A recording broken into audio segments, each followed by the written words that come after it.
கொடுத்து வச்சது அவ்வளவுதான் என்று மனதை தேற்றிக் கொள்வதை தவிர வேறு வழியே இல்லை நயன்தாராவுக்கு. பாகுபலி படத்தில் தேவசேனா கேரக்டரில், அதாவது அனுஷ்கா நடித்திருக்க வேண்டிய ரோலில் நயன்தாராவை தான் ராஜமௌலி கேட்டார். சொல்கிறேன் என்று கூறியவர் கொஞ்சம் அசந்து இருந்து விட்டார். பதிலும் சொல்லவில்லை. அந்த கேப்பில் உள்ளே நுழைந்தவர் தான் அனுஷ்கா. இன்று உலகம் முழுக்க அனுஷ்காவை கொண்டாடுகிறார்கள். ஆடிப்போனார் நயன். பாகுபலிக்கு இவ்வளவு பெரிய பேரும் புகழும் கிடைக்கும் என்று கனவிலும் நினைக்கவில்லை. பாகுபலியில் நடிக்க கேட்ட போதுதான் நயன்தாரா இயக்குனர் விக்னேஷ் சிவனுடன் காதலில் வீழ்ந்திருந்தார். காதல் மயக்கத்தில் இருவரும் நாடு நாடாக சுற்றினார்கள். அந்த நேரத்தில் நயனுக்கு வேறு எதுவும் பெரிதாக தெரியவில்லை.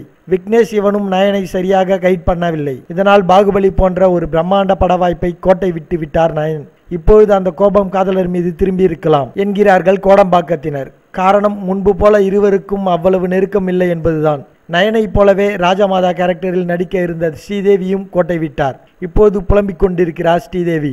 அதிர்ஷ்டம் சில நேரங்களில் தான் வரும். அப்படி வரும்போதே கெட்டியாக பிடித்து கொள்ள வேண்டும். மேலும் இது போன்ற செய்திகளை உடனுக்குடன் தெரிந்து கொள்ள எங்களுடைய சேனலை சப்ஸ்கிரைப் பண்ணுங்க. இந்த செய்தி பற்றின உங்களுடைய கருத்துக்களை மறக்காம கமெண்ட் பண்ணுங்க.